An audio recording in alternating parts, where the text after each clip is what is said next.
So, hello everyone in the five continents, and welcome to another edition of our International English Online Meetings. This morning, as usual, it's a very special morning because we have Laura Holland, Ellie Collins, and Alexis Busso from the USA who will present a wonderful and unique topic. They will be explaining and presenting it in a few seconds. As usual, let me share my screen and I hope it works. Yeah, here it is. Okay, voila. And as I said before, okay, today is March the 15th, 2026, and this is our 144th International English Online Meeting. If you want to watch our past videos, you can watch them in our YouTube channel. If you don't wanna or you can't be here in the meeting zone, you can watch our Facebook live webinars. Something very important to read and to reflect about. Ellie Collins, could you please read it out? Absolutely. Education is for improving the lives of others and for leaving your community and world better than you found it. Beautiful, isn't it? And Alexis, give me a hand, please, reading this. The great aim of education is not knowledge, but action. Yes, and that's exactly what we are doing, right, Laura? So, who are our Yeah. guest speakers in the coming months? So, in April, we will have Marina Gonzalez from Argentina. Then in May, Paola Aguilar from Colombia. Later, Beatriz Erazo, Andrea Carita, and Eileen Loaiza from Bolivia. And then in July, a very important day because it's my birthday and the independence of and the Independence Day of my country, Peru, July, Oderay Quijada from Panama. Okay, there, of course, in the second part of the year, there will be more guest speakers, but that's all for today. So, who are our guest speakers today? Well, Laura Holland. Let's get to know Laura a little bit more. Laura is an English language teacher, educator, mentor, USDOS, EL specialist, freelance educational consultant, and an external reviewer for several English language institutes in northern Peru, my country. She has taught all ages from 2 to 75 years old, my goodness, and continues to lead workshops online and around the globe. Laura is retired from the University of Oregon, where she achieved the highest rank of senior teaching professor and was faculty mentor and graduate teaching assistant supervisor and taught international students in the American English Institute and MA and pre-doctoral students in the Language Teaching Studies program in the Department of Linguistics. She co-authored the professional development guidebook, Shaping the Way We Teach English.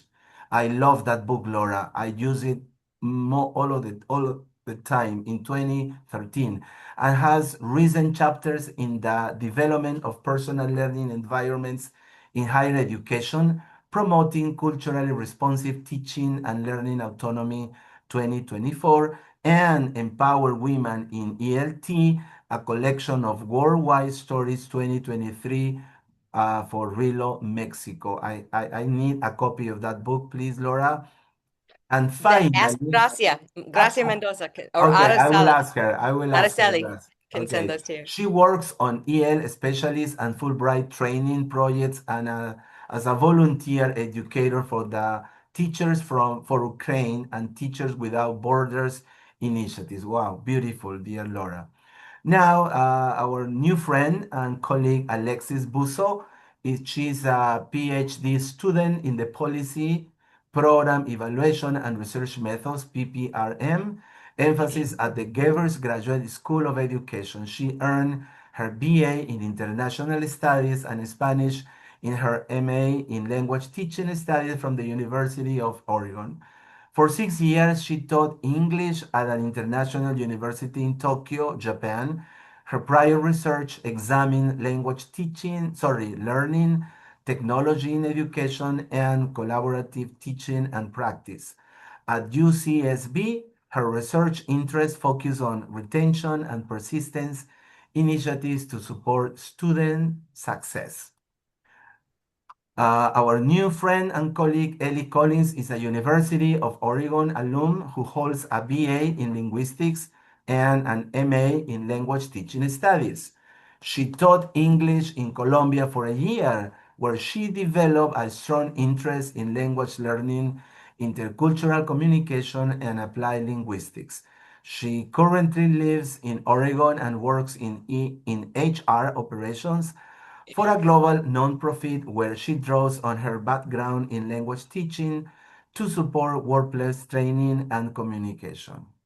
And last but not least, the guy who will be our good friend who will be in video, Brandon Bigelow, graduated from the LTS program in 2013. After a brief stint at American English Institute, he taught at a Hagwon. Hagwon in Korea, thank you. Never seen that word before. Hagwon in Korea, then at Tokyo International University.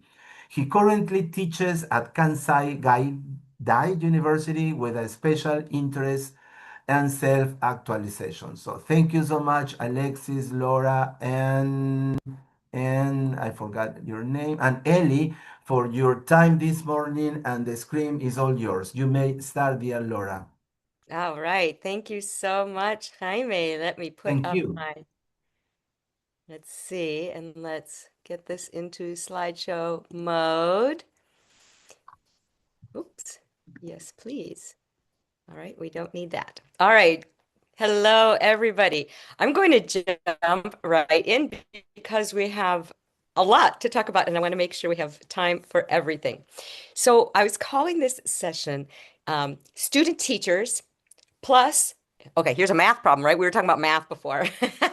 Student teachers plus English language conversation students, put them together, and we had a wildly successful collab, which is slangy short for collaboration these days.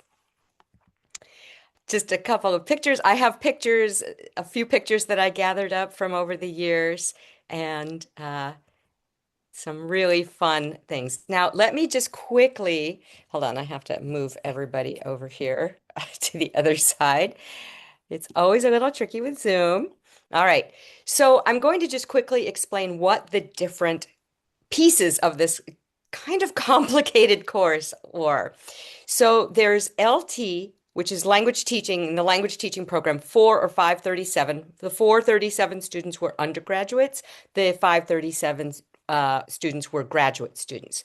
The undergraduates, so Ellie was one when she first took the course, going for a SLAT certificate, which was Second Language Acquisition and Teaching. So those students, they're undergraduates, but most of them were seniors, a couple of juniors, but upper level students who were doing this certification in addition to their majors. Then also graduate students studying to be language teachers, any language, not just English. That's something unique about our program here at U of O. And it was geared for sorry, right, I said that. But the interesting thing about this is that then there was also the English conversation class, which had the nickname Talking with Ducks. However, somehow over the years, the entire experience became Talking with Ducks. Everybody, I mean, I kept trying to say, wait a minute, this is 537 or 437, and the Talking with Ducks is the English conversation class. Didn't matter. Everybody just refers to the entire experience as Talking with Ducks. You'll hear it in Brandon's video. You'll hear it even potentially from Alexis and Ellie. And so I kind of like it because it's the whole thing. The reason it's called Talking with Ducks is our mascot here, our sports mascot at the University of Oregon is the duck. And shoot, I should have had a picture of that. I have some other little pictures of ducks later. So we called it Talking with Ducks because the English language students had the opportunity to actually talk with actual students, not in the intensive program, but U of O students. And so these students were English language students from the intensive English program in the American English Institute, where I also taught. I taught in two departments. Sometimes, depending on the year, they were English language students from a local community college, Lane Community College. During the pandemic, we created a collaboration with El Cultural in Trujillo, Peru, and we had teachers and students from that program who joined our English conversation class. And then 1 or 2 years, we actually offered a Talking with Ducks 2 course in the wintertime, which was smaller group of student teachers, only four student teachers each time, and they were getting more experience and they were able to teach more than in the bigger years. So that's just what we're talking about. Now, what were some of the outcomes that I was looking for in designing this class? I was really looking for skills that would be useful for 21st century teachers. So obviously we were covering things like creating lesson plans and giving instructions, creating interactive activities, giving feedback, assessment, and many teaching skills. But really important to me also in this language teaching practice class were these important sub-skills like professionalism and collaboration and being able to deal with and work with many divergent voices and sometimes disagreeing voices, and dealing with getting and giving multiple sources of feedback, and then reflection, reflection, reflection. So just a teeny bit of history, how this actually came about was that when I was a graduate student 1,000 years ago, back when dinosaurs were still roaming the planet. Were they? Yeah, I did my graduate work at in New York City at Teachers College Columbia. And there they had a guided teaching practicum that was specifically geared for teachers, anybody who had less than 2 years teaching experience. So if you had less than 2 years experience, you had to take this course. I came to the graduate school already with years and years of teaching experience, so I didn't have to take it. But then one year, one of our senior professors was going on sabbatical. My mentor took over her sociolinguistics class, and then they invited me to teach the guided teaching practicum. I had already finished my master's degree, but I stayed in school so I could keep my cheap New York City apartment. And so then I got invited to teach this practicum course, and it was such a great experience. So then after I'd been teaching here at U of O for maybe 3 years, I in the hallway one day, I found my colleague. I bumped into my colleague, Patricia Pashby, and she was the director at the time of the LTS program in linguistics. And I asked her, I just said, hey, do you have anything like this? I described the course to her and I said, do you guys have anything like this in LTS? Because it was such a fantastic opportunity for teachers with not that much experience. And her eyes got really big and she said, no, but we were just talking about this at our meeting, like the last meeting 2 days ago. And so write me a proposal. And the next thing I knew, it was like boom, boom, boom, boom, boom. In the fall, we had an experimental course and we ran it.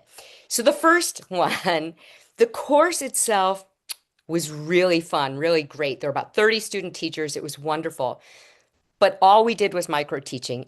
There was no real opportunity. We had decided we were going to set up workshops at the end and invite English language students to come. And everybody put so much work in and they designed these workshops and nobody came. Like students just didn't come. I don't know if we didn't advertise well enough or soon enough or what, but they didn't come. And it was an epic fail, just epic. And the student teachers were frustrated and kind of upset and left with kind of a bad taste in their mouths, which I felt bad because the whole 10-week course was really exciting, but they didn't get that practice with real life students that they needed. So we went back to the drawing board immediately, Trish and I, and we met with the director of the AEI, and we came up with this idea. We said, we need a course, an actual course. And we came up with the idea of a conversation course as an elective. And that's where this started. And the next term, like even the first term we did that, super successful. So you got to have a course. If you're going to do something like this, it has to be either a workshop or something that's set up where you know people are going to come so that your student teachers have real live students with whom to work. And then it became this collaborative effort. I taught this for 12 years, and the course actually continues today. Now, sadly, because of budget cuts, only once a year instead of twice a year. But and it's had to adapt and change. The American English Institute is gone now, so now they've moved over to teaching at Lane Community College. I know the AEI closed, the U of O closed it last June. Very sad. But special thanks to Patricia Pashby, Kelly Yerian, Sarah Klinghammer, who helped me develop this. They were all former directors or current directors. And then Janine Sepulveda, who took over for me in 2018 when I had to go on emergency medical leave. So some of the threads for this. It was synchronous. We were synchronous 3 days a week together. In asynchronous, right? Ellie and Alexis, what do you think? A lot of independent and collaborative work out of class, yeah? All right. And it was all about experimentation and putting the theory that our graduate students and undergrads were learning, putting it into action. I had some non-negotiable strict deadlines for the weekly brainstorming online submissions to encourage professionalism. So if you missed that deadline posting for the leaders of the week, you got a 0, and then in the feedback it said, you got a 0 for this, and this grade cannot be changed. Every other assignment, and there were many, I was much more flexible about the other deadlines. If you missed a deadline of something, I would say you get a 0 for this. This grade can be changed if you submit it in the next, usually I gave 5 days or so. If you give too much time, it's too much, and they still won't do it. So just a little break.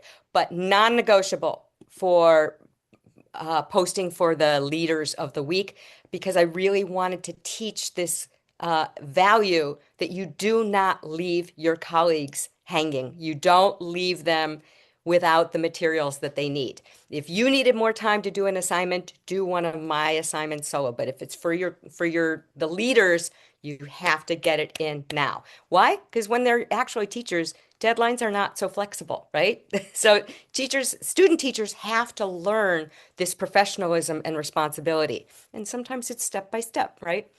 And then there was reflection built into every week's curriculum, both oral and written, synchronous and asynchronous. So much reflection. And we had no textbook for this course, right? Because it's a practice class, it's teaching. So the discussion board fulfilled our reading and writing requirement. So I had them reading and writing and responding to each other all week, every week. And this was all based on Kolb's reflective cycle of learning and teaching, or teaching and learning, right? Where basically you try something, see what happens, reflect on it. As my teacher used to say, make a small change, abstract from it, take what are the lessons being learned, abstract some of the theory from this, try it again, see what happens, reflect, make a small change, abstract, and keep going. And so this is Kolb's reflective cycle of teaching and learning, which I think continues to be a really solid philosophical basis. So this is just briefly what our course looked like. Week 1, we did not meet with our English language students yet, so this was a time to do some micro teaching, practice. Everybody gave a 5-minute teaching demo right in week 1 about an icebreaker, and then the opportunity to practice giving instructions, giving and getting feedback. So all the things that we were going to be doing, we practiced in week 1. And then over the weekend, or on Friday, we chose the leaders for our first conversation class, anywhere from 2 to 4 leaders, depending on the size. And then they would work on a plan. Everybody would post an idea for an activity and some discussion questions on whatever the theme of the week was. Then the leaders for the week would come to Tuesday class And in the first week, we would spend the whole class. I mean, in the first time we were doing this, we'd spend the whole 2 hours on this because we needed it. But in later, as the course was going on, I could use the second hour for other teaching things. But we would rehearse. We would rehearse the plan. Everybody got a chance to practice giving their instructions and then getting feedback. I was no longer at the front of the class. I was seated in the circle with all the other students who were acting as students, and then everybody had a chance to try it out, practice, and then get feedback. Then on Tuesday night or Wednesday, the leaders would revise the lesson plan based on the feedback they got. And then Thursday was showtime, where we would have our student teachers. I mean, we had our English language students come, and then we would teach our joint class together, our English language class, conversation, and a different theme every week. And the themes were very common things that anybody could talk about, but just to talk about in English, and nothing too tricky. Then on Friday, we would debrief and give feedback, plan for next week, and then sometimes we would have time for micro teaching and modeling and sharing. And then much more independent work online. And then during finals week, student teachers gave their teaching demos in the finals, and then and we ended with a little celebration potluck party that was always really fun. So, hold on. Course requirements. The courses, both courses had strict attendance policies, no more than 2 absences, but all classes were no P is pass, no pass, right? But you had to come to all the classes. You couldn't come to half the classes and still pass. You had to complete all the assignments and meeting of deadlines. You had to submit your portfolio sample submission every 2 weeks. That changed a little bit over the years. There were midterms with micro teaching, video transcriptions, and reflections.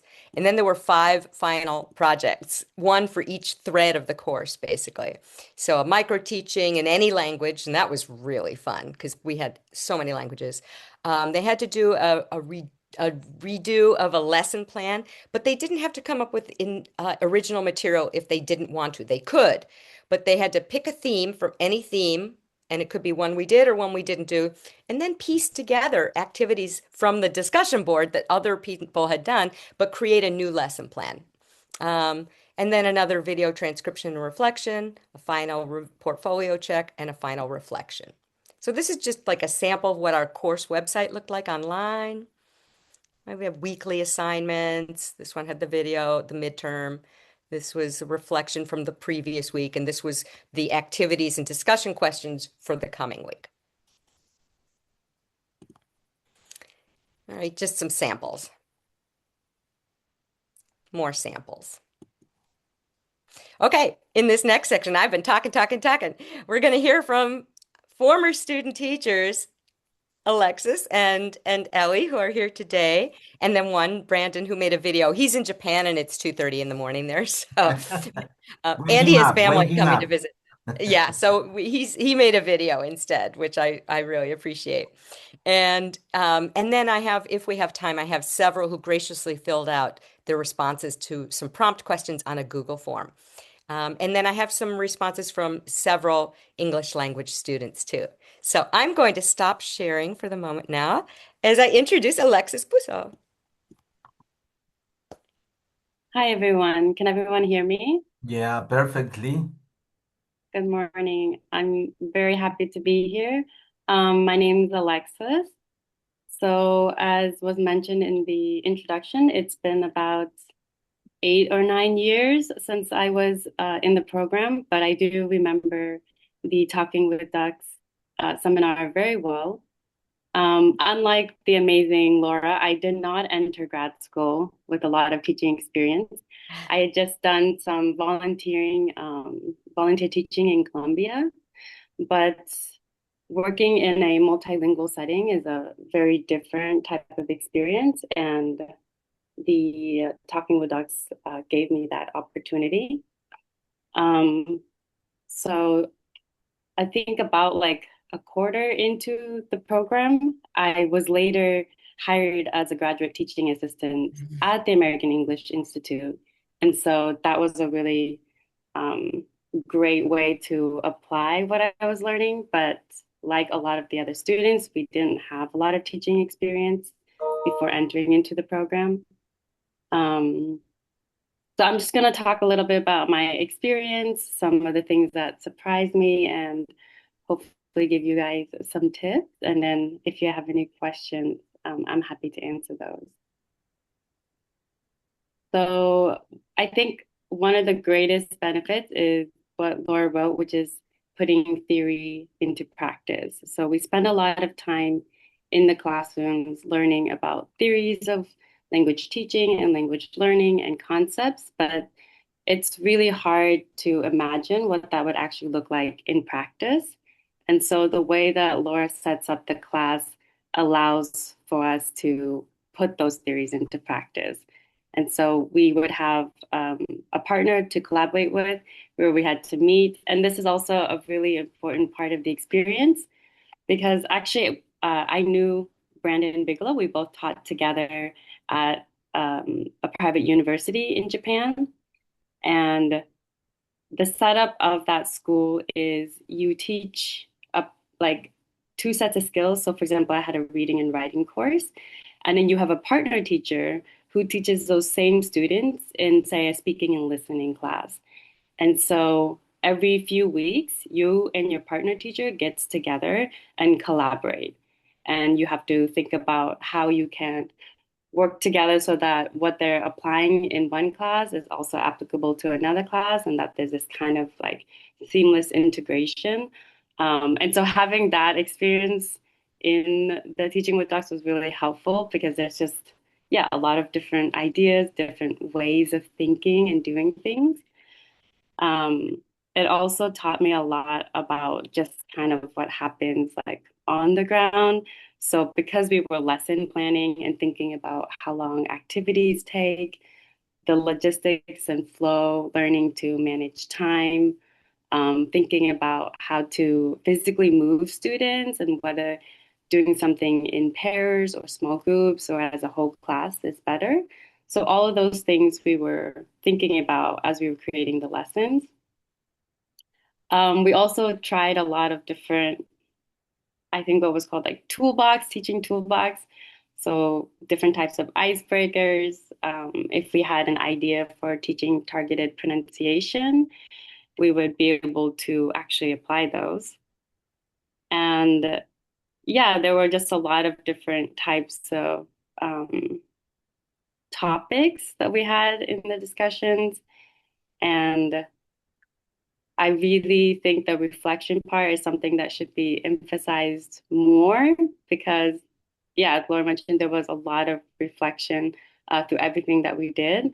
And later in actual teaching, it's something that I continue to do. We self-reflect on the lesson. Did something go as planned? Or did it take longer or less time? And it's good to kind of ask yourself those things because you can see what students still need to practice or work on through this process. Because sometimes they're not always going to be honest with you and they're just going to say that they know something so that you can move on. But you can see as you're reflecting, like, oh, a lot of students aren't getting this. Let's try another lesson in a different way. There were many things that surprised me. For one, I remember there's just a lot of different levels of proficiency, and this is also true in the real world.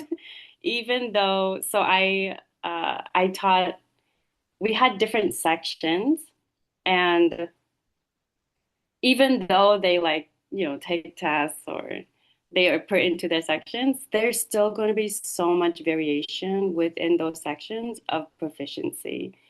And so having that experience makes you think how you can best, again, group students, how you can leverage higher levels. Is the activity better for grouping students with similar proficiency? So making you think about these different things in the students.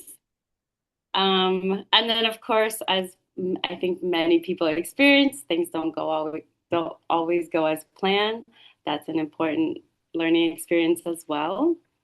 You can't just hide like in a slide when you're teaching. You have to pivot, you have to have a backup plan, especially when it comes, I think many of us are probably using technology these days. If there's a technological issue and the slides aren't showing up, then how are you going to go on with the lesson? Can you, do it without technology? Mm. And then also trying to integrate it and shift it into your lessons. So those things like learning to respond quickly was a really important skill to adapt and learn in that class. Um, for, I guess, like my recommendations for future teachers and leaders in these kinds of programs, it would be to, I think it's really important to lean on the interests of the students. And because this was a conversation discussion class, we could pick topics. And if you can kind of, as you get to know your students more and more, you can start to understand their interests and choose things that they enjoy talking about because they'll be a lot more engaged. So always try to find ways that you can integrate the experiences and interests of your students. And that's going to be different for every context that you're in. And communication is key. So if you're working with another person, constantly communicate with them before, during, and after. Um, Thinking ahead, I think having, I mean, part of having conversation topics that everyone can talk about is that everyone can talk about them, but integrating topics that are maybe a bit more, I won't say contentious, but just more controversial, um, especially if there's something that is presently happening in the media and is very real to the students' lives. Finding ways to integrate those kinds of conversations so that they can talk about what's happening in the world and be able to express their ideas around them. Um, I just want to say that this class was definitely more than a practicum. It was a community. We were seeing these students regularly. We were building connections and relationships with them. It was really a space, I think many of them felt really comfortable around us in that we were also learning along with them. And they were able to find their voice, and it gave us student teachers the opportunity to find our stage presence, which, yeah, is a confidence building skill that we needed to in the future. And this was such a rewarding experience. That's all I have for today. Thank you all so much. If anyone has any questions, I'm happy to answer them. I want to jump in really quickly too to say that Alexis, um, and I will be saying this again with Ellie. Mm. Alexis, I was so excited when you answered the call because I was, in addition to her professor, I also was her mentor and supervisor because Yes. I was the graduate teaching supervisor. And so I Yes. got to work with her super closely and observe her teaching. Mhm. And Alexis, you are a brilliant classroom teacher. Just her students just were like just could not get enough. They loved your activities. They loved your spirit. The Thank whole spirit in your classroom was so positive, but so rigorous too. That's one of the things I love. you. Both of you really got this Mm. like ability to um, push your students so hard with a big smile and a gigantic hug. And both of you just absolutely brilliant, brilliant teachers. Thank you. That's very sweet. Yeah, so now I'm back in school. I'm at the University of California studying for a PhD in education. So I'm switching language a bit, but it's still very much, a part of my toolbox and something that I'll continue to work in. Cool. Thank you very much. Oh, no one has any questions. We can move on to Ellie. Thank you, Alexis. You're welcome. I guess we'll have the questions at the end of the We could presentation, do that. Leonora. That'd be great. Yeah. Yeah. Okay, sounds good. Thank you, Alexis. Well, then I will jump in here. I think it's my turn to share a little bit about my experience. It's very similar to Alexis. As we attended around the same time, at least for the first time I took this course. So like Laura said, I have the unique experience of taking this course twice. Once is 437 and once is 537 as an undergraduate and then as a graduate student. So in my undergrad, I was studying linguistics and got a certificate in second language teaching. And that was the first time I took this course. I had never taught English or any other language before. I had zero experience coming into this, and it was terrifying because the first time you do something is often the scariest. I did felt like I didn't know what I was doing. And it was a great space to learn because the pressure of the environment was much lower because we weren't doing hyper specific grammar lessons or vocabulary lessons. And I had a huge team I was working with. I was not just like by myself trying to figure out how to teach a lesson, but it was a collaborative effort with my classmates. So it really helped ease me into the teaching and learning what it is I love about it. Now, I don't work in language teaching anymore. I work in human resources at a humanitarian aid nonprofit, so different section, but a lot of the things I learned in this course help me today in my career. So it's transferable skills. Plus, I still love language, so it'll always be a part of me.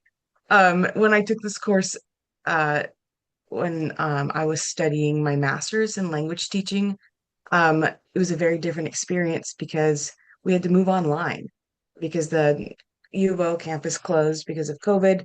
Universe, international students weren't coming to campus because travel was not happening. And so we had to adapt the whole course to an online setting, which brought with it a whole new set of challenges and opportunities because we were able to learn not just how do we adapt language teaching that we're already doing to the online environment, but how can we use that online environment to our benefit and do things that we wouldn't necessarily be able to do in the classroom? So it was a whole nother level of collaboration and teamwork and innovation to figure out how to engage specifically conversation in an online setting because we've all been part of Zoom calls and Teams calls at this point, and sometimes it's hard to generate conversation when you have to unmute your mic and turn your camera on and one person talks at a time. So it was a unique set of challenges and I think it ended up being a really neat experience. And I think it was successful. We were able to achieve what we were trying to do. And I learned a whole new set of skills in that online course. So being able to experience the course at different stages of just the world and also my learning experience because when I came into my graduate program, I had a year of English teaching under my belt. I also taught English in Colombia for a year in Pereira. So I was able to kind of build on that foundation that I already had in grad school. Um, especially going into the first time learning or taking this course, I was learning and teaching at the same time. I think one thing that surprised me the most was how enthusiastic students were to learn and to speak with us. Because especially as an undergraduate student, one thing I was very nervous about was coming in as like a teacher, but not from like a place of authority. These are peers, they're very similar in age. We're all attending, university, and I don't have any teaching experience. I'm not a professor. So what is this going to look like in a classroom setting to not like come from that like teacher place of authority? And it ended up really benefiting the class, I think, because the students who are learning English were very eager to talk with us because it's nice to have a space to practice.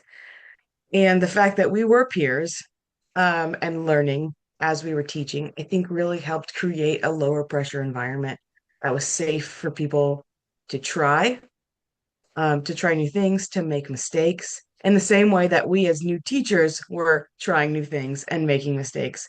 So, like Alexa said, we were learning from each other as we were going, and it really became a reciprocal relationship where we were learning not only how to teach, but learning about different cultures. Because especially when it was the international students at the American English Institute, it was a multicultural background. So we were learning perspectives from around the world, different language backgrounds, different cultural things. And so we were all learning from each other how to interact, not just in conversational English, but also across cultures, which is a skill I still use to this day because I work at a nonprofit where I've got coworkers all over the world, Mm. and it is a very valuable skill to me to have. So I think part of one of the biggest benefits of this course is it removes that like student teacher hierarchy a little bit to create an even playing field, which makes it feel safer for me to learn how to teach and safer for students to practice their conversation in their second language. This course is one that continues to provide me benefits years later. I mean, it's been 5 years since the last time I took it, and I was able to build a portfolio of activities that I still use it. I have a digital portfolio on my computer here, and it's something I still reference because I wasn't building tools just on my own, trying to be creative. We had a whole class, and then every week, everybody came up with an idea, and every week I could just pull the ones that I was like, "Oh, that's interesting. Let me tuck that away for later." Even if we didn't put it into practice for that week's lesson, I have it on here, and a lot of them are just really good ways of getting people to talk. And even though I work with a lot of native English speakers, my goal is not to get people to talk to practice English, but just to talk to interact with each other. And these activities help with that. So it's really fun to be able to pull out my little teaching hat and go, let me find this activity and get these people to talk as we're interacting online. Um, so it's still benefiting me today. And I really appreciate how this course focused on fostering language through conversation.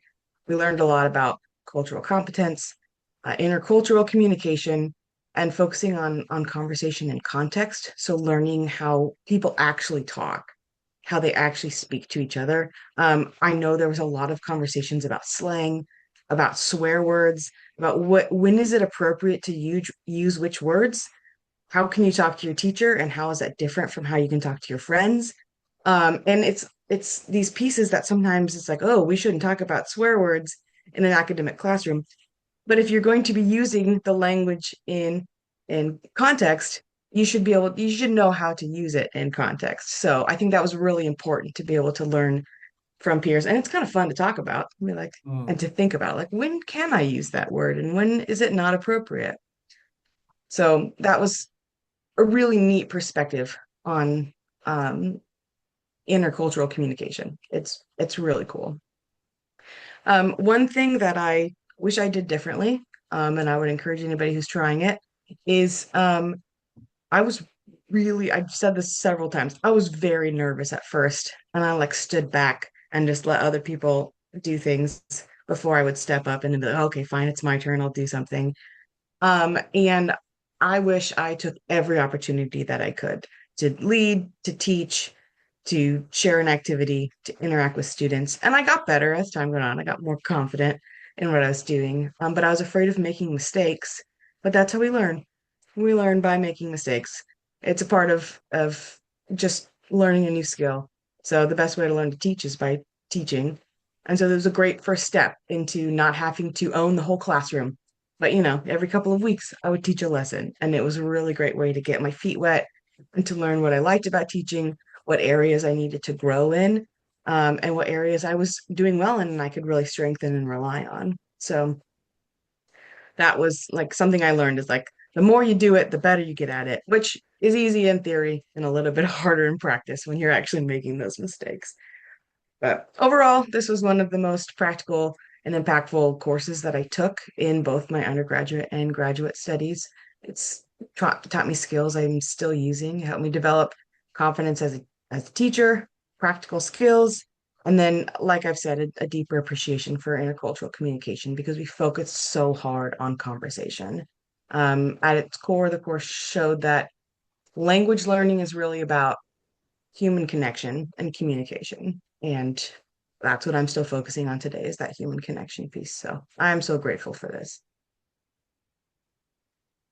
That is what I have to share with you today. But again, I'm happy to answer questions whenever we get to that Q&A time. Yeah, you have our questions, dear Ellie. Thank you. Laura? Thank you so much, both of you. I just, it's so funny because even though it was what, 7 years ago, 8 years ago, it's like I still remember your teaching. I remember so vividly the classes. And then when you bring up these examples, I was actually like, yes, exactly. Like the whole idea about register, Ellie, that you were talking about. This was something that the English language students found fascinating and just couldn't ask enough questions about. They were like, so the student teachers would say things like they would use various slang things and of course, the English language students were just drinking that up. I don't mean to say this in a belittling way, but it's similar to the dynamic of older siblings and younger siblings. The younger siblings learn so much more from their older siblings than they do from the parents, right? Well, in this same kind of idea, the English language students were just like so hanging on every word and asked you were so much closer to their experience, and so it was really kind of cool and very fun. And then and there was a lot of talk about like, okay, use this with your friends. Don't use this expression with your boss. Don't use it with my grandmother, right? Don't use it with your grandmother. Use it with your friends or somebody younger than you, that kind of thing. And then I just wanted to point out something that Freddie Garita wrote in the chat that's really spot on. Absolutely one of the most important skills you can build is the ability to develop transferable skills, responding to what you had said, Ellie, because careers change. Yes, uh, industries shift and technology evolves, but skills like problem solving, communication, and adaptability will always follow you wherever you go. Freddie, that is so spot on. I had a chapter published in a book a couple years ago that talked exactly about that. Because my chapter was about lifelong learning. And so the 21st century skills that we have to be teaching our students and working with our students now have to be these skills, Freddie, that you were just listed right here, because they may be training for jobs that don't even yet exist, right? So basically, what we have to work with our students is not just teaching them content, but much, much, much more importantly, learning how to learn and learning how to collaborate and learning how to work with a team and accept critique and give critique in a positive way and so many other things. So you guys, thank you so much. That was amazing and awesome. Now, oops, hold on. I'm going to reshare my. Okay, and that was Alexis Busso and Ellie Collins. Ellie, I love that picture of you so much, especially I'm sure a lot of you who don't live in snow country. That Yeah. that one I grew up in snow country, so this picture makes me happy. Mhm. We don't get a lot of snow here. All right, well, now I'm going to introduce Brandon Bigelow. Um, and Brandon, he's going to be on video because it's, now 3:30 in the morning his time and tomorrow. And I think anyway, he graduated in 2013 and he was immediately hired by the AEI. We were so big right then. We were hiring everybody we could possibly find. And I was their mentor and their supervisor, which is two different roles. So it was a little bit weird, um, it worked out. And so I got to continue working with him. And then in this video, just one little vocabulary thing. Brandon talks about buy-in, and we mean by that is student buy-in, meaning that the students were enthusiastic, and like Ellie and Alexis were both talking about, and that they were not resistant to this sort of learning model. Oops. All right, here we go. For my master's degree, I studied linguistics with a language teaching specialization at the University of Oregon. A class referred to as Talking with Ducks was the most enjoyable, yet most practical course of my grad school experience, a difficult feat to pull off. Basically, this class allowed language teachers in training, like me, to work with a group of future educators and get our feet wet by actually teaching, rather than only learning about teaching as a subject or a concept. We could attempt to implement our freshly acquired knowledge in the arena of a classroom. This firsthand experience was doubly beneficial since many international students at the university and or the associated intensive English program were eager for more opportunities to interact with native English speakers in a friendly atmosphere, even if the final product of the lessons and activities weren't quite as polished as a veteran teacher's class might be. However, the relative youth, naivete, fearlessness, and spontaneity that new teachers have can really stir the pot in unpredictable and amusing ways. So I participated in this conversation class way back in 2012 or 2013. And even after all this time, what sticks with me the most is the realization that teaching a language could be fun. I had the power to make a class conducive for enjoyment and laughter, at least some of the time. And I realized that teaching a language was far more of a creative and interpersonal process than merely following a syllabus and a textbook, Right. wading through heavy loads of grammar, readings, and test prep. In the class, I remember teaching about phobias and being so excited to learn about these strange topics, discuss and decide with my group mates which would be the most appropriate for our particular set of students, and being eager to see the shocked reactions these students would have when they learn not only about fears of closed spaces and spiders, claustrophobia and arachnophobia, but lesser known fears as well, like fears of belly buttons and balloons, omphalophobia and globophobia. The interesting general topics provided beforehand, combined with the creativity of young teachers, made for activities with a lot of real laughter. Through much trial and error, I could find effective and engaging ways to spark my students. And remembering to stay creative as an educator has really served me well in avoiding burnout and keeping my nearly 15-year career of teaching fresh. More specifically, co-teaching was beneficial for transitioning from a student to teacher because I was able to go through the planning process thoroughly with multiple humans who provided diverse perspectives. Sometimes my ideas were excellent. Other times my co-teacher's ideas were far superior. And often a synthesis or a compromise of content and strategies were agreed upon. So we were able to collaborate, witness different teaching styles, and experience the whole teaching process at a meta level and in a dynamic way. I remember one group that I was teaching with consisted of a Taiwanese person, a Korean person, and another American who was much younger than me.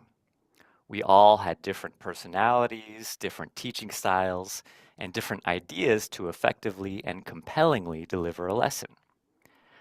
I especially appreciated having the chance to have a rehearsal lesson to really see what ideas on paper look like in actuality. We also got to receive feedback based on the rehearsal, in addition to offering feedback to other groups. It's really nice to have an obvious weakness like speaking louder for students in the back, or giving students enough time to formulate an answer or discuss with their group, and have that politely pointed out before the real deal. These pacing and practical issues and many others could be thoroughly analyzed and improved through a highly intentional, thorough, and deliberate process. And we all really wanted to help each other.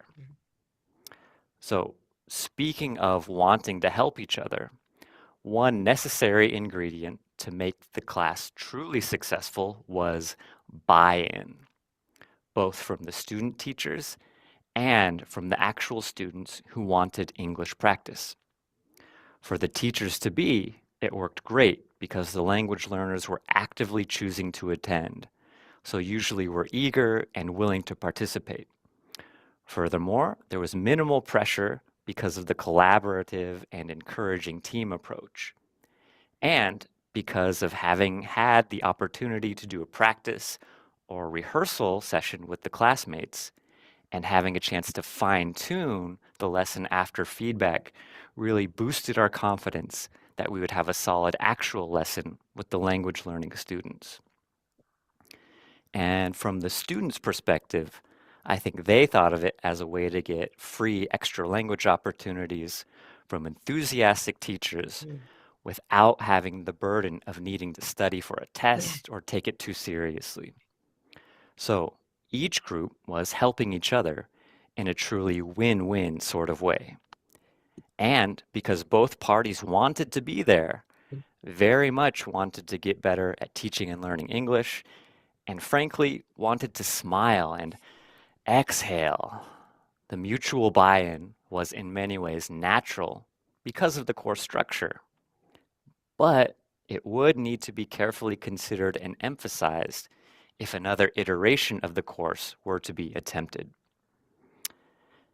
Now, I don't speak any untruths, so I must mention that Laura Holland was the heart and soul of the class.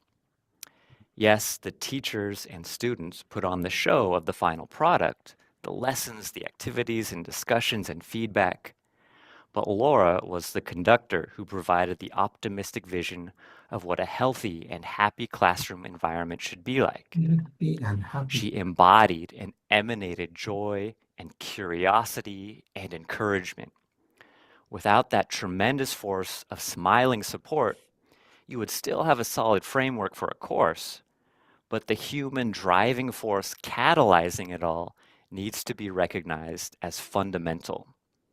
You need an instructor with heart behind this kind of course to maximize its potential. So I'm sorry for repeating myself and forgetting some of the specifics, but these were my honest recollections and beliefs. So thank you, Laura, for being my inspirational mentor. I paid him $5 to say that. I really, it's really super sweet. It was very, very sweet. But I found really, truly that For my it master. was everybody. The thing is, this whole endeavor was the energy of everybody. And like I said at the very beginning, or maybe it was in the pre-talk, just that I could be sick, I could be having disasters going on in my life. I could be experiencing a medical emergency, which I was. I taught a whole week extra when I really should have been in the hospital just to make sure that the person taking over from me, that we overlapped. And I'm not kidding. I walked out of those classes just with my spirits so high. Anyway, so these are just faces. Oh wait, Alexis, I think. Yeah, that's you. Yeah, Yeah, that's that's her. is this you? No, That maybe does not. look like me.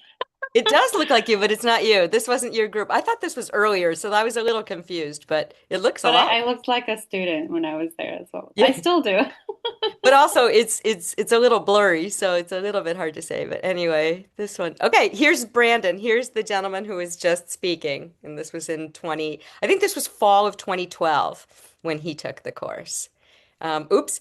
Here, in the cover photo of this, and one of the other ones, I covered it up because at the time I did not know that in Arabic culture it's extremely rude to be showing your shoe, the bottoms of your shoes like this. So Oh, so I learned that and after these years, I did not do that anymore. But here, are just some of the faces. Oops. And then let's see, where are we at for time? Where is it? Oh, okay. I'm going to share a few of the Google responses that we got. Please Here was do. question one. What were any benefits that you get? And these are the same questions I gave to Ellie and Alexis and to Brandon.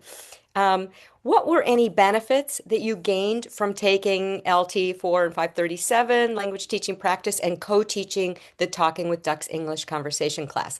And I said you don't have to write full sentences, but specific details uh, would be welcome. And let's see. So, some benefits. Talking with ducks gave me hands-on experience in teaching and lesson planning. It helped to apply what I was learning into practice rather than thinking of it conceptually or abstractly. For students who did not have any teaching experience or who didn't have a GE position, it was really helpful to have this opportunity to interact with students. Someone else said, I gained the benefit of getting to work with real students on my campus, building connections with them along with my teacher peers as we built lessons together and then reflected afterwards was special. Someone else wrote, as a pre-service teacher with no experience planning or running a language class, I found the Talking with Ducks class to be an invaluable bridge to being a classroom instructor. The class was planned and taught by a group so the students and teachers could support each other and try out new ideas before we were given sole responsibility of class. It was also a lot of fun. Someone else wrote, I've gained a lot of knowledge, awareness, and even made some great friends along the way. I also have plenty of books and research materials now, which really helped me evaluate and redesign a course if needed. Talking with Ducks was an ideal platform to experiment, have fun, and dip my toes in the water with teaching. Because the environment was so charged with positivity, support, openness, and cooperation, I was able to perform without the pressure of a real class. So they are very much echoing what Ellie and Alexis have said. Okay, I think this was what I think Brandon had had written this one. This is pretty much what he wrote, what he spoke about. Co-teaching was beneficial for transitioning from student to teacher because I was able to go through the planning process thoroughly with multiple perspectives. Sometimes, this was Brandon's also. Sometimes my ideas were excellent, other times my co-teacher's ideas were superior. Okay, so the synthesis is what he's talking about. One of the most important benefits of the Talking with Ducks class was that it put what we as educators learned in the LTS program into practice. I remember that I had to collaborate with another team member while teaching or assisting to teach a portion of the class. Another great opportunity it provided was the reflective teaching practices. LTS groups were able to give each other feedback and write a reflection at the end of the program, giving them an idea about their areas of improvement and strengths. And then someone else wrote, this class was the best preparation for being a language teacher than any other class I took in my undergrad, hands down. LT 437, 537 requires you to jump into the role of a teacher, brainstorming activities and lessons designed to help students practice language input and output, as well as teaching them. Collaborating with the English language learners and practicing conversation with them was a huge benefit as it gave us ideas on what worked and what didn't work. One of the biggest benefits was the sharing and recording of these activities and lessons as Professor Laura made sure that we saved every single one. Yeah, so I videotaped every single time that they were teaching, and then that became the basis of their video transcription, a midterm project and a final project, which I had to do in grad school. We had to do it for every single class we ever taught.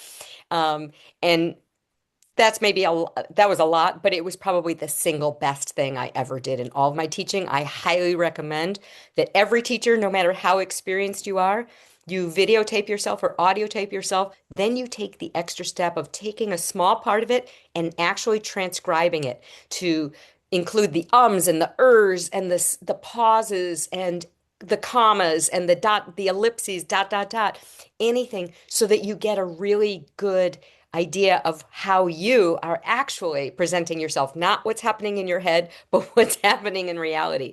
It's always a surprise. I'd say one of the most humbling things. I think parenthood was my most humbling experience, but this is probably the second most humbling activity I've ever done, but probably one of the most worth it. Um, okay. Question two, have you found any uh, unexpected, whoops, what does it say? Something, hold on, I have to move us. Benefits or surprises? Okay. Maybe Alexis or Ellie, do you guys feel like reading? A little break from my voice. Alexis, do you want to read this one? Sure, I'm happy to. The community that is formed in a short period of time was an unexpected surprise. Students and teachers being trained were both eager to learn from and with each other. Thank you. Okay. I was surprised at how excited it made me to teach language. It was one of my favorite classes of my whole bachelor's degree. Okay, Ellie, do you want to read one? Yes, I found the interaction patterns with students to be different than a traditional one teacher-led classroom. I was interacting with students more on a peer-to-peer level, so I was learning as much as I was teaching. Yeah, thank you. Okay, more of those. Alexis, you want to read? I've built a strong network of friends and colleagues in the US. Hmm. Ellie? I was actually surprised by how deeply the students were connected with us at the end, and I still have their appreciation cards. Everyone wrote a thank you note and brought us little gifts. That was very valuable and showed how important this program is and the impact it had on students. Okay. Either one of you want to read a really long one? Sure. I didn't expect that we would be creating and teaching the lessons with our classmates, and I love that we did. Like I said previously, this class gave us a lot of opportunity to practice being a language teacher and practice reflecting on how we did and how the students responded in order to become better teachers. I was also surprised how well this class seemed to thrive under the remote learning model, Hmm. as I took this class during the first year of COVID, and many classes were trying to figure out how to adjust. The LT 437 and 537 took full advantage of it, though, by making it easier to connect virtually with ELLs around the world. Is this you, Ellie? Yeah. Yeah. Yeah. So English, that's an older one. English language It's been learners. shortened out to ELs, but English language Um, learners. Um, so yeah, and so we had our students we were zooming in from Saudi Arabia, Korea, China, Turkey, all over the place. Um, lots in Peru also, because we recruited from Peru. Oops. Okay, what suggestions to make it better might you have? I'll read these. And what was there something that you would have liked to have changed if you could have? So, suggestions for improvement. It would have been good. No, it would have been fun to be able to workshop with a small group of students on our own. I think most of the lessons we did were taught in pairs. I did enjoy the collaborative element of it and being able to bounce ideas with another student. So that was one thing. In terms where we had smaller groups of student teachers, they got the opportunity to teach more. There were a few years where we literally had 20 student teachers and I capped it at 20. Um, and so as a result, and then we had like 60 English conversation students. And it was exciting and dynamic, but it was so loud, it was hard to hear, and it was just a little overwhelming. And so there was a whole group of students who were like, yeah, I wish we could have done it with a smaller group. But when you are planning things like this, especially for a university or an institute, you don't always have full choices of how you want things. So you have to just make do and adapt, like Ellie and Alexis were talking about. It's like things change and you just have to figure it out. Um, all right, this was funny. This person just like suggestions for improvement. No. Okay. And then somebody else wrote, it might have been better to have a smaller group of students and student teachers than what I remember. So I suspect that was somebody this was all anonymous, so I don't know who wrote what. Um, but I suspect that was somebody from one of the very, very large groups. Somebody else said, I just need more tools and more practice with teaching languages online.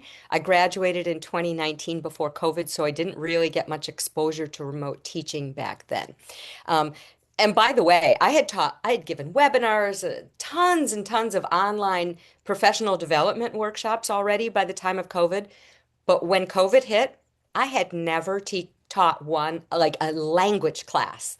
I taught lessons online, but I had never taught a whole class. And so all of us, the university would not give us an extra week to learn how to do Zoom. The local community college did. They gave their teachers an extra week after spring break because the whole university shut down during finals week. Then we had week of spring break. And then we had to hit the expression, we had to hit the ground running. And so I don't know a single teacher who didn't spend the entire spring break on Zoom. We were every day we were on with doing sandboxes and testing. Okay, what do you do? How do you work? How do you put breakout rooms? What are these reaction buttons? Wait, what? How do I show a video? How do I show my PowerPoint? Uh, Wait, you're on mute. All the millions of things. But then once we started teaching, Ellie, it was kind of like what you were saying. It was really cool in a way. Like there was all kinds of odd things that came out of it. Like I loved seeing everybody's pets. Like everybody's cats and dogs that were jumping on their desks and all this stuff. I thought it was just hilarious. And really kind of made it more intimate than I would have expected. Like being or seeing people in their pajamas sometimes. Or one of the things I learned, and like I am today, I learned how to dress from the waist up, you know. But then one of the benefits was I could be in my sandals and my flip-flops and my pajama bottoms and nobody knows. But I do recommend always have pants on, you know. There were some people who had some very terrible problems thinking that they could get away with that. Anyway, more improvement suggestions. Maybe have a chance to provide recorded feedback to other teachers. We did incorporate that later. So they have more data and opinions for what actually went well and why, and what could be improved and why. Now, we had students writing every single week a reflection on every single class that we taught together. And I really liked the idea of writing feedback because I think that it really helps with brain activity and Right. articulation. But also, having another modality of video feedback, I think was a great idea. And so we did incorporate that. And there were some assignments we gave the option.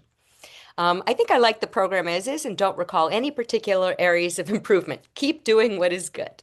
Or I don't think so. This was my favorite class, hands down. I would love to see more language classes engage in this with people practicing with others around the world. It is a fabulous model.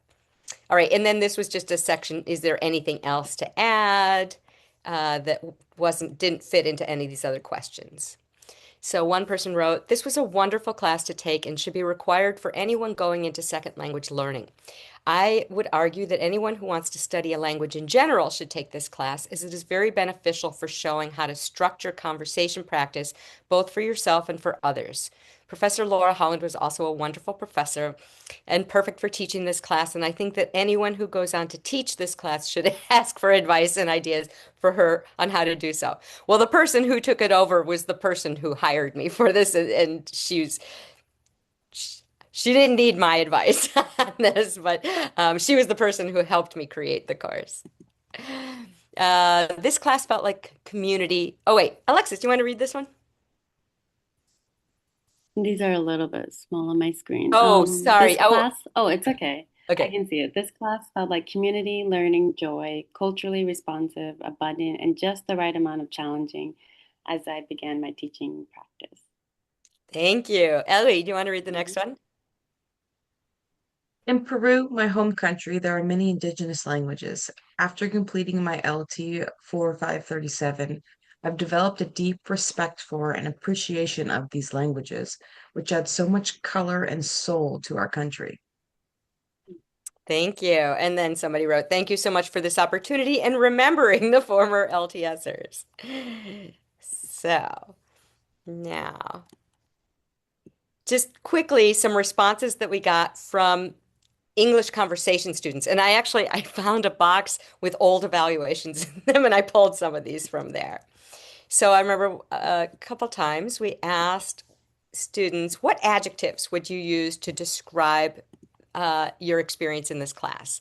So fun, awesome, interesting, made new friends, learned so much, educational. Not all adjectives, but that's okay. Helpful, useful, exciting, delicious, fantastic. And the delicious is because we often brought snacks that fit the theme. And then students were getting into it and they started bringing snacks too. And it was really special. Um, what did you like about this course? What was beneficial? I could practice. Okay, so I did not change their grammar because, again, this whole idea is in their voices. So I didn't correct their grammar. So it would sound more like what they actually wrote. I could practice hard grammar like conditionals in text, and that person meant in context. I got chance to speak to UO students. I'm shy and couldn't meet UO students by me, meaning by myself. So much interesting topics we know about, but can talk in English, and I loved that. The break time foods, that was really great. I was surprised I could talk in English. So many students said that. That was like one of the most common ones. And there's another one. The ducks were so kind and interesting. Or to learn about other cultures and customs. Good listening practice. Favorite course. No tests, only conversation. Okay, any challenges or negatives? Disadvantages. Too many students in the course. Okay, that was definitely from like when there were 60 students. I agreed. It was overwhelming.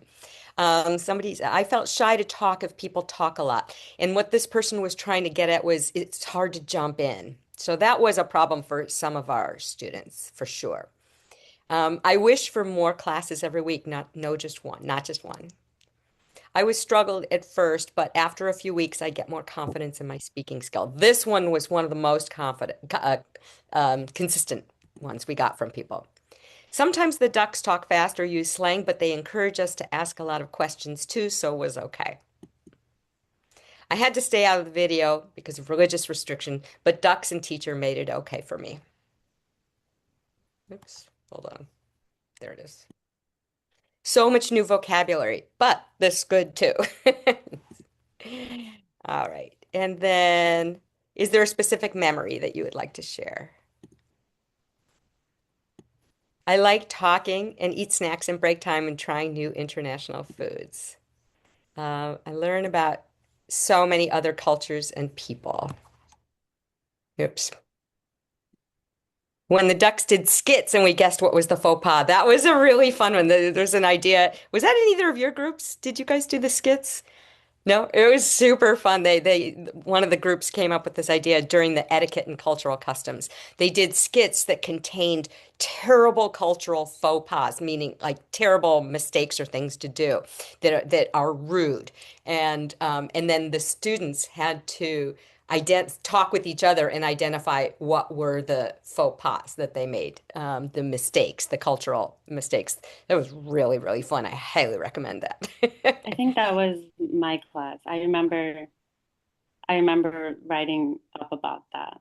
I kind of remember you being in this, and we did it. We did it a couple of different terms because after the first class did it, I brought it up to another class, and so another couple of classes did it. And we'll just share a couple more and then go to questions. The games on final day were fun. I like when the Japanese students teach us new card games. I think that was maybe your class too, Alexis. That was super fun. We did that a few times. Make new friends and UO students to do activities with. This one, I know who this student was. I found out about clubs and I could join on campus and I joined a soccer team. This was a student who really, really wanted to integrate with the rest of the university and joined a soccer team and all these different clubs and I saw him like 6 months later and he was speaking fluently because he did not stay talking with his own language group all the time. The ducks and teacher Laura were so nice. Every day was fun and we learned a lot. I really liked the controversial topics debates. Those were super fun, and we did those twice in the term. Okay, so some favorites were cultural customs. This was like the number one favorite, and this was suggested by a group of students one time, and it was so successful we kept it in the course every year after that. Cultural customs and etiquette. Food. Heavy favorite every time. Travel and geography. controversial topics. We did it twice. We did a lighter one in the first part of the class, in the first term, part of the term, and a heavier one in the second part of the term. Friendships, marriage and relationships, phobias and fears. Brandon talked about that. Tattoos, piercings, and cultural body modifications. Holidays, rituals, and celebrations. Okay. Anything else you'd like to share? Make this course open every term. There, we got a lot of that. Offer this course for beginning level students. My brother wants to take it. All right. So we're going to move to questions. And then you can think also, has it sparked any ideas for your teaching contest? Have you tried anything? What are your goals? Do you have questions for Alexis or Ellie? And then I'm going to say thank you. But right now, I'm going to stop sharing and open it up to all of you. Thank you guys. Okay, let's give a big cheer to Ellie and Alexis and Brandon. Yay! Thank you. You guys rock. Yeah. Thank you so much, Laura, Ellie, Alexis, and Brandon. It's been one of the most powerful and and my God, I got no adjectives. It's been only an hour and 30 minutes, but it's been like a 3 hour lecture.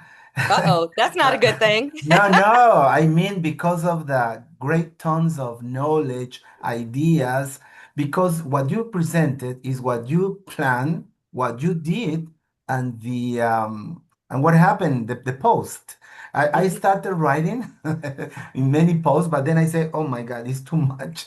I Well, wrote I'll share the PowerPoint with you. yeah, I wrote things like improvement, experiment, have fun, no pressure, genuine enthusiasm, co-teaching, collaborate, community, people practicing with each other, best preparation for being a language learner, what worked and what didn't work, recording videos, interaction panels with the students, ideas. So, and I didn't finish because it's been a rain of knowledge, a rain of big ideas, and I'm sure that anyone would love to be in your class, dear Laura, learning from you, learning from your ideas, your strategies. I can see that in the eyes of Ellie, Alexis, and Brandon, and everything that your ex-students have mentioned in their ideas. So it's we have no, well, personally, I have no questions because the questions I was going to ask were there in your presentation, but I'm sure that other people may have some questions here. So I don't know if hello Irma from Ecuador, Evelyn from Peru, Freddy Garita. I love your Freddy Garita, your sentence, Me too. your idea, and also Inan, Daisy, and Blanca and Mary. So if anybody here, please has a question or a comment to make, a brief one, please. So you can open up your microphone and open up your mind. Irma. Hi, Yeah. hello. Okay. Sorry I was late when I was getting into this presentation. Maybe a question and also kind of a comment, and I would love to pick up Ellie's brain a little bit because when she was mentioning about the adaptation that I think the whole world needed to go through when COVID hit the whole world, she mentioned it that she learned some skills into the adaptation process in order to keep teaching. So my question will be, what skills do you discover or encounter about yourself in the process of adaptation? Because I think every single English teacher, including myself, we needed to adapt. For me, going from traditional face-to-face classes, going to there is a thing called a laptop, and in a laptop, you can use a platform that it's called Moodle. And so that was me going from old-fashioned to including tech. So Ellie, I would love to hear your own and of course, Alexis, if you also have any kind of feedback, yes, I will really appreciate it. Love to hear your experience. Thank you, Irma. Mm-hmm. Yeah, I guess one thing that I learned was in an online context like this, conversation flows a little bit differently. Especially in American English conversation, there tends to be overlap of people talking. Mhm. So right as somebody's finishing talking, someone else can start.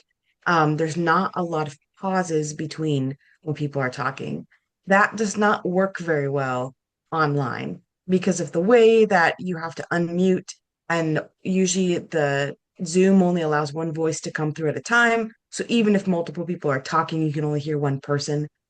So we had to learn how to encourage multiple people to talk while having to go one at a time. One thing that we found was useful was um, at the very beginning, having everybody say something to start with. You ask an easy question, an icebreaker, because once you get everybody to unmute their mic and speak once, then usually they're more willing to do it later. But if Yes. they never do that at all, they might not ever unmute it. So at the very beginning, you have everybody talk, and it makes it easier later on. Another thing that we did, Okay. and this one was a little bit tricky because it involves some reading and writing, which was different than the usual just speaking and listening that we were focusing on in this course. We used the chat a lot. Um, and it was something that could happen at the same time, which is not, you can't do in a face-to-face classroom. Whereas somebody was talking, other people could be writing in the chat.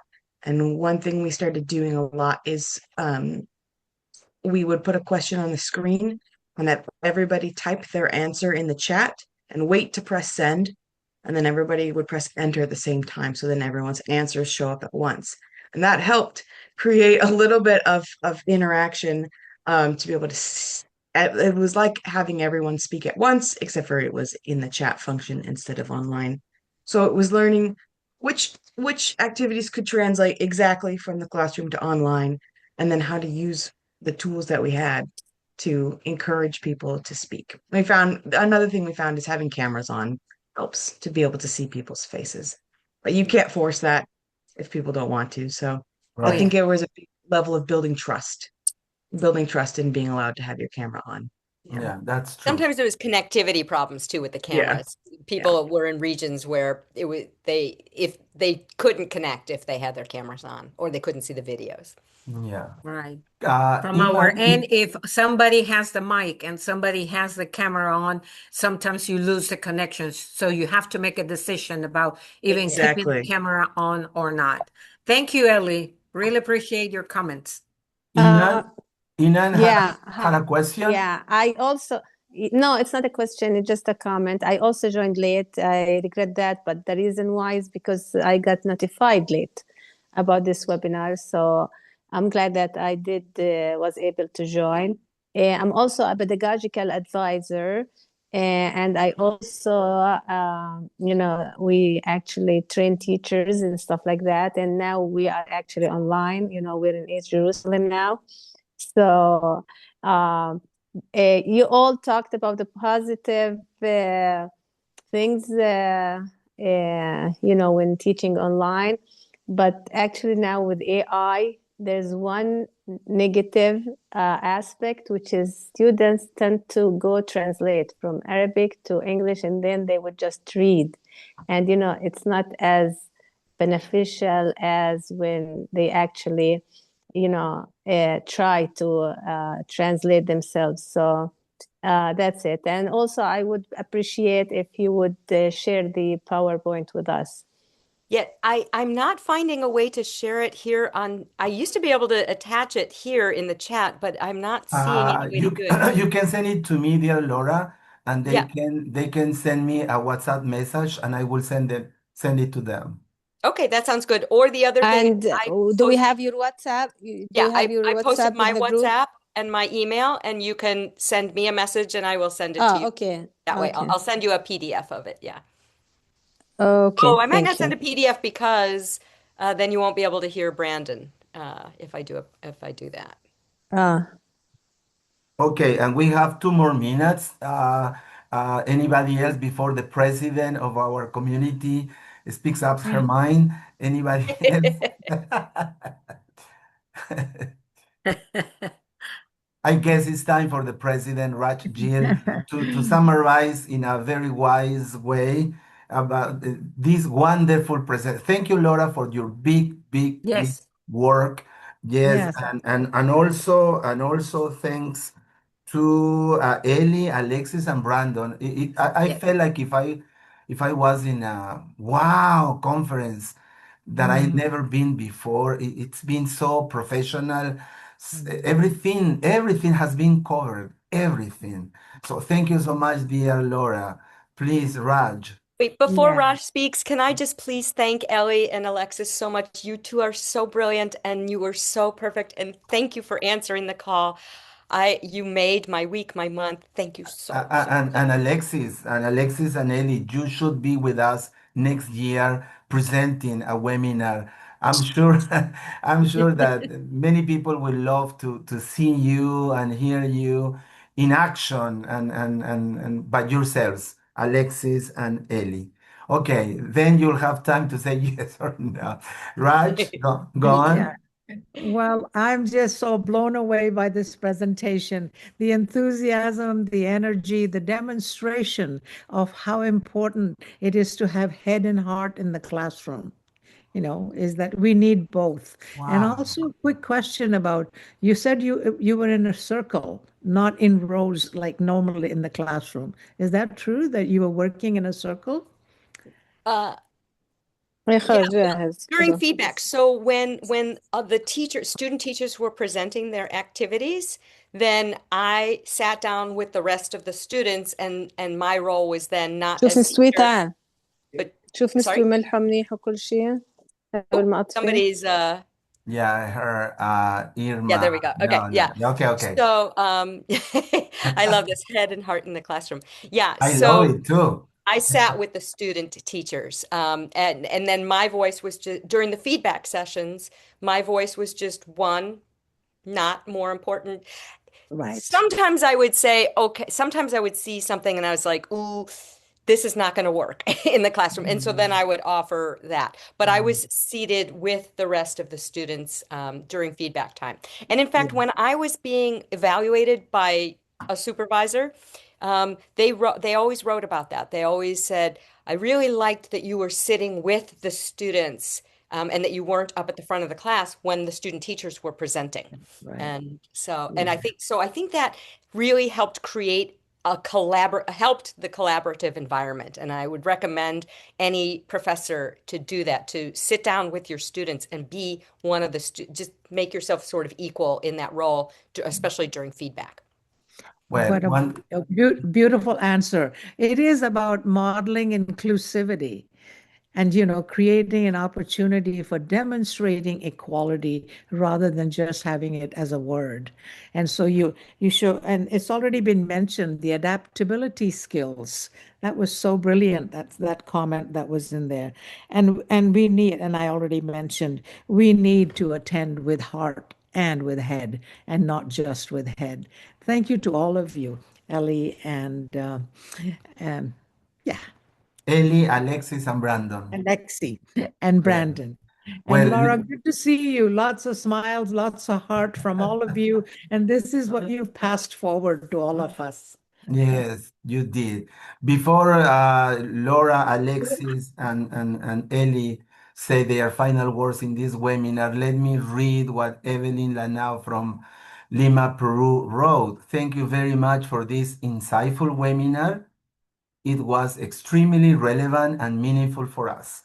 Your willingness to teach and generously share your rich experience made the session truly valuable. The knowledge, perspectives, and practical insights you provided will certainly help us reflect on our own work and improve our own practice. Yes, thank you so much one more time, dear Alexis, Ellie, and Laura. So, Ellie, if you want to say some words to say goodbye to the audience, because many people have been listening and watching us, and more people will when I upload the official video in YouTube channel. Ellie? Yeah, thank you. Yeah, thank you all for being here. This has been so great to share about our experience. And like I said, I'm happy to do anything I can do to have this course replicated because I think it works really well. And I'm really excited to be here and share with you. So we will have you very soon, dear Ellie, with us All in right. in your own webinar. Thank you so much. Alexis? Yeah, I'll just echo Ellie. It's a Sunday morning, but everyone is here and eager and excited. So it's really inspiring to see it's people like Laura that made me want to continue into the profession and go into teaching. And so I hope that all of you can do that, future teachers and students. So thank you guys all so much. No, thank you, dear Ellie.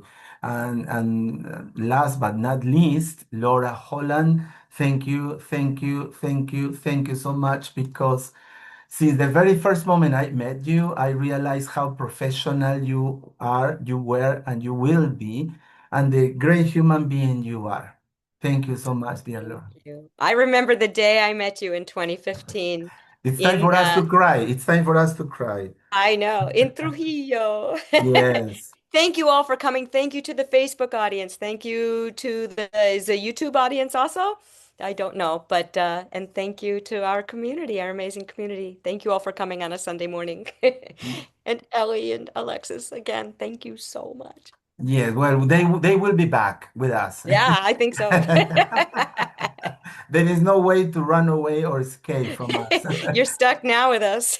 Yeah. So thank you again. Thank you everyone in Facebook Live, and the people will see you, Alexis and Ellie, and you will become more popular and more famous in the world, in the five continents.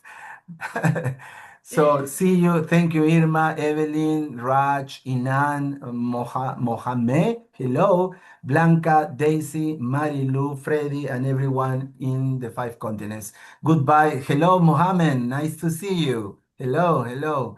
And see you when is it? Hello. Hello, hi, hi. The Hi, next, hi. hi, hi. The next Hi, present. hi. Hello, is April the 19th with Marina Gonzalez from Argentina. So Argentina. see you in three Sundays, right? Bye-bye, Mhm. everyone. Bye-bye, everybody. Be safe. Be Bye. Bye. safe, Irma. Be safe. Bye-bye. Bye, Goodbye. everyone. Bye-bye. See you soon, dear Mohammed. Thank you, Okay, Jaime. thank Thank you. you Thank very Thank you. much. you. Thank Thank you. you. Thank you. Where are you from, Mohammed? Morocco. Oh, Morocco. Yes. Oh, what time is it Oh, now in Morocco's in the Morocco? house. It's so next four. It's for afternoon. It's Yeah. for afternoon. Well, thank you for Yes. being here. And next time, try to be earlier. Yeah. So you, Yeah. Next but time. anyway, I will upload the Here's a video. video. You can watch the Yeah, video. you can watch. Yeah. So thank you, Raj, again. Thank you, Blanca and Laura. Thank you for your hard Thank you work. Bye. so much. Goodbye, Good to Bye-bye. see everybody. you, Happy Laura. Sunday. Bye-bye, Mohammed.